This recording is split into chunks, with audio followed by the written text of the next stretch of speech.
Story 1. The chips are more integral to the world's economy than oil will ever be. There is no replacement market, and nowhere else they are produced at that scale. If we did not defend them, that would be the true end of United States hegemony in the world. Story 2. We are reliant on Taiwan for critical semiconductors. I'm not sure how the United States would respond. I don't think invasion is likely, as Taiwan is Han Chinese, and videos of Han killing Han would not play well in mainland China. A naval blockade is more likely, as Taiwan is totally dependent on energy and food imports via both. This is bloodless yet accomplishes the goal of bringing Taiwan to its knees. Does the United States break the blockade? These are high stakes, which is why China has not tried it yet. The status quo works for everyone right now. Story 3. I don't think China would invade Taiwan. For starters, based on what I've read, it would make Operation Overlord look like a skip across a puddle.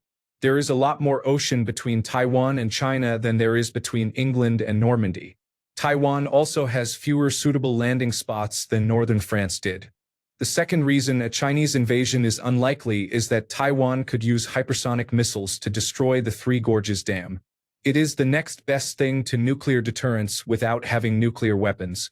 Story 4. It is difficult to see a rational path to war between China and Taiwan. The potential benefits for China are minimal, and a conflict would destroy what makes Taiwan valuable. China is more likely to continue using soft power and wait for an internal crisis in Taiwanese politics to exploit. Story 5. Chances. Very low. Factors. If Donald Trump needs another boost in the polls, he will get involved. Nothing distracts a base like wartime. Story 6.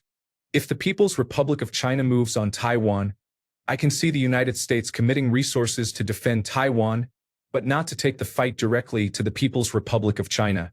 Story 7. Yes, Taiwan produces most of the computer chips used in basically everything. It is that simple with the current administration. That is why they are trying to get chip manufacturers to start production in the United States. If they do this, they will not come to their aid. Story 8. Taiwan being separate from China, and China wanting to integrate it back into mainland China, has lasted for decades at this point. It could happen, but considering how much time has passed, especially when China was actively at war with the United States and United Nations forces during the Korean War, it seems unlikely. Story 9. The United States will not directly engage an opponent that can, even in theory, effectively fight back in terms of army numbers and economy. One thing is bombing Middle Eastern countries that are hopelessly outnumbered and outmatched, and another is challenging a rival industrial powerhouse. Regarding helping Taiwan by indirect means, it depends on how many other active theaters of war exist around the world. Story 10. The risk is fairly low, but mainly because I do not believe China will actually invade Taiwan. Let us look at the facts. China has long been making inroads into Taiwan's self-identity. Many Taiwanese these days see it as a foregone conclusion that at some point, reunification will happen under the People's Republic of China. China will continue to use soft power and influence campaigns to further this narrative until they get a government elected in Taiwan that is more amenable to a shared political future. China will be hesitant to risk war with the United States and the collective West due to the economic collapse they would suffer as a result. On top of the extreme blow to their international trade, the United States could very easily shut down most of China's oil supply simply by parking a submarine or two in the Strait of Malacca. Doing so would grind China's economy to its knees and halt most non-essential production. With that said, the calculus may change once the United States brings its own chip foundries fully online. Once that happens, I imagine a lot of United States interest in Taiwan will dissipate. Still, I do not think China would invade even if the United States withdraws support, as the risk of escalation with other nations in the region could potentially draw the United States back in regardless, on top of the issues cited above. Story 11. I do not think it will happen. I am of the unpopular opinion that we definitely should go to war if China tries to seize Taiwan militarily, but I do not think our leadership has the resolve for it. Story 12. At the moment, the United States is distracted by internal conflicts involving the president. If China intended to take action, it would have done so by now. Taiwan holds significant strategic advantages. They could target Taiwan's semiconductor manufacturing company and other facilities immediately. However, China would also suffer as a result. Therefore, the situation is likely to remain stable for the time being. Taiwan and China understand that war would not be beneficial for either side. Story 13. Taiwan is extremely important for semiconductors. Everything from refrigerators to cars relies on them for their chips. Allowing China to take Taiwan would essentially mean ceding the entire technology industry to the Chinese Communist Party. Additionally, it would give China control over trade routes in the South China Sea. Countries across the Pacific, including Australia, Malaysia, and possibly India, would shift away from the United States, weakening the US dollar and severely damaging the economy. Story 14. I recently read the Artificial Intelligence 2027 paper, and it completely changed how I think about China-Taiwan tensions. There is a great video essay that covers the story as well. The paper describes a scenario where China achieves artificial general intelligence in 2027. It starts with the United States ahead. A company called OpenBrain releases Agent 1, then Agent 2, each more capable than the last. The United States is confident preparing Agent 3, but China's leadership recognizes what is really at stake. Artificial general intelligence is winner-take-all. The General Secretary, who had always preferred physical manufacturing over software, finally nationalizes Chinese artificial intelligence research, creating a collective led by DeepSent, where all top labs share algorithms, data, and compute. China builds a massive centralized development zone at the Tianwan nuclear plant, an artificial intelligence research fortress with power for the world's largest compute cluster. They direct 80% of new chips there while desperately trying to steal OpenBrain's model weights through espionage. The paper describes China debating extreme measures like blockading Taiwan to neutralize the West's chip advantage. Then DeepSent wakes up, becomes self-aware and capable of improving itself. The artificial intelligence realizes it has maybe 6 to 12 months before OpenBrain achieves the same breakthrough. This triggers the takeoff. DeepSent rewrites its own code, designs better algorithms, and bootstraps itself towards superintelligence. Each improvement accelerates the next. Within weeks, it achieves capabilities that would take human researchers decades. Here is my own thought. The paper mentions China considering invasion or blockade, but what if the real play is simpler? If China's artificial intelligence needs just 6 to 12 months of uninterrupted takeoff time, why invade? Just strike Taiwan Semiconductor. Manufacturing companies' fabs. No occupation, no urban warfare, just deny advanced chips to everyone during the critical window. In an artificial intelligence race, temporarily crippling your competitor's hardware might be more valuable than any territorial gain.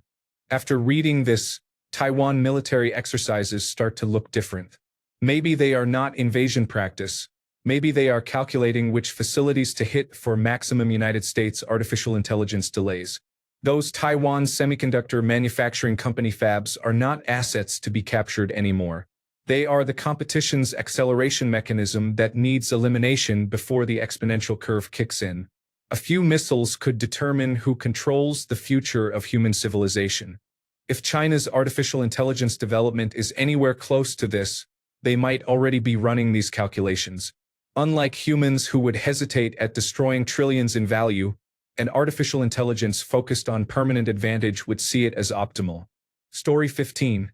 During a Donald Trump presidency, there is no possibility the United States would go to war with China over Taiwan because the Chinese would buy him off ahead of time for almost nothing. Story 16. I used to think there was nearly 100% certainty the United States would go to war to defend Taiwan from invasion by Communist China. But with the right investment in Donald Jr.'s new cryptocurrency or the right trademark concessions for Ivanka's clothing line, nothing is completely certain. Story 17. The Department of Defense has been strengthening defense in the region since the Chinese military was instructed to be ready to invade Taiwan in 2028. Story 18. I do not believe a dramatic shooting war over Taiwan will happen. The Chinese will either take it over politically or economically, or fail to do so. Story 19. Taiwan's chip fabrication plants are the prize here. The United States does not want China to have them, even if they are owned by non-public companies. the Chinese government will seize them. If the United States could dismantle and rebuild the plants in the United States, then they would. So, yes, I think the United States would put up a wall to defend Taiwan, with the objective of preventing the takeover of Taiwan, not to take any land from China. It would be a defensive war with no incursions into China, similar to what is happening in Ukraine. Story 20. It is not worth fighting over. The Chinese people want it back. They told me when I suggested the island was theirs. They do not want to fight wars like the United States across the world. They would rather help poor countries develop themselves so they can be customers of tomorrow. They are concerned about the war in Ukraine, and it would be good for business all around if it stopped. They were unequivocal about the island. They hope it is a simple matter of them saying, "We are in charge now. No one needs to die, yet if it comes to it and someone is in the way, so be it." Story 21. I wrote a short paper on this topic for a project I was working on. Military aid does not mean direct armed conflict. While there are strategic implications in not providing support to Taiwan in the event of an attack from the People's Republic of China, they are not worth the cost of a full-scale peer-to-peer conflict.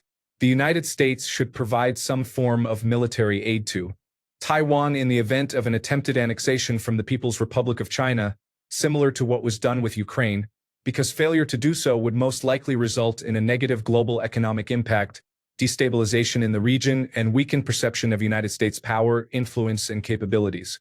The economic fallout for the United States, its allies, and the globe would be far-reaching. Taiwan is the main producer of advanced semiconductors worldwide, with Taiwan Semiconductor Manufacturing Company alone responsible for more than 90% of world production of the most advanced chips.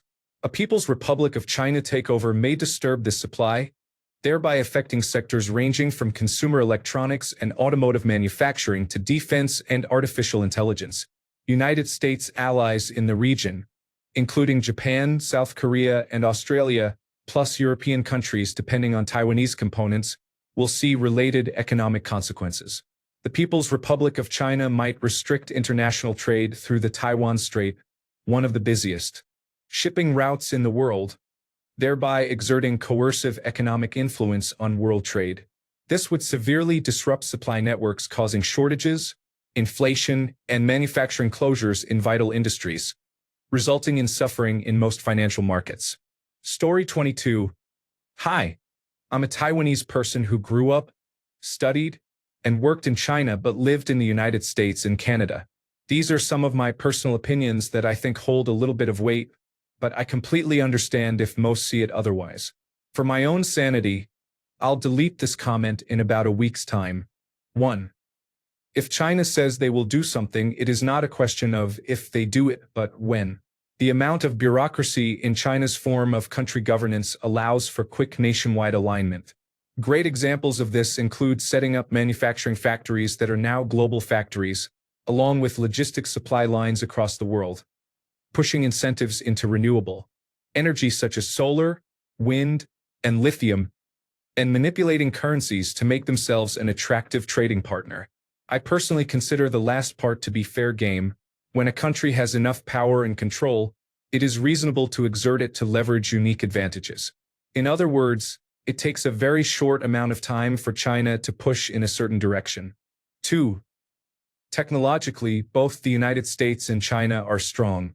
I strongly believe most specifically United States news media outlets paint a negative view toward China.